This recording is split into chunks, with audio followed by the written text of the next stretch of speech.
Welcome guys. Today we will be learning how can we apply Hlookup formula in our data, what are the prerequisites and what are the drawbacks of using Hlookup formula. So stay tuned and let's dive in. Let's understand this formula with a very simple example.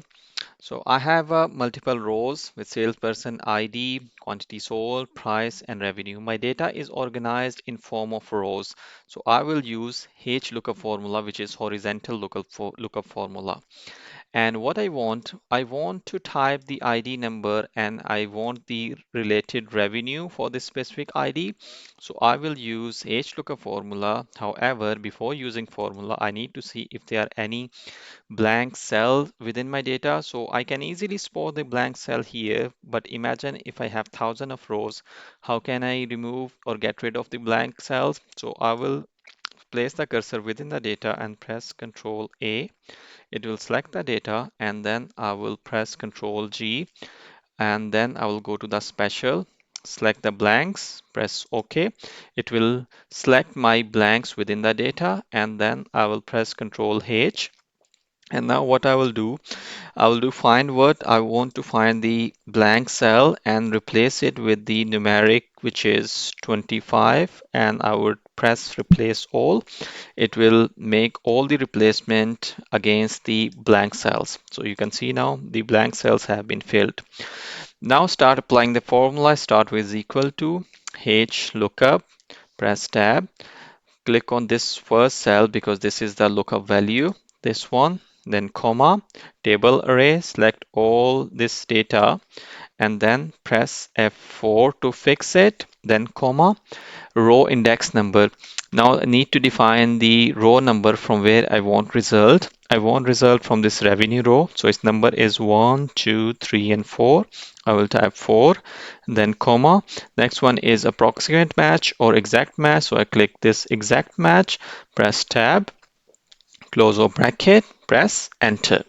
Now you can see the revenue for this 1122 ID is 2030. You can see now if I change this ID to 1141 to see, now it's changed the revenue as well, which is the for the 1141 ID. So this is how this formula works. And let's discuss some of the drawbacks of the formula. First drawback is this row, the salesperson ID, which is the lookup value row, it should have unique values.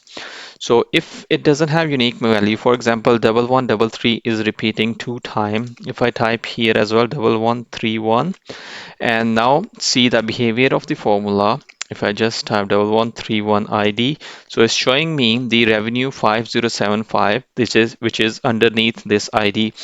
But formula will not go to the second appearance of that lookup value.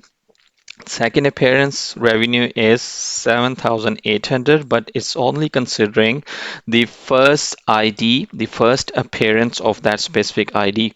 So the values should be unique in that row. If values are not unique, then you need to make the values unique. So this is the first drawback. And second drawback is the formula always work from top to down. It will only get the result from the bottom rows. So for example, if I have another row on top of this row where it show the east, west, north and south, so the formula will never work towards the upper side of the rows. It only works towards the down. It works from top to down. The lookup, this row should be on top and then rest of the row should be at the bottom, then the formula will work. So this was the second drawback. So this was the HLOOKUP formula. How can we apply? What are the drawbacks and prerequisites? Hit the like button if you like this video, and if you want to watch more useful information, head over to my channel.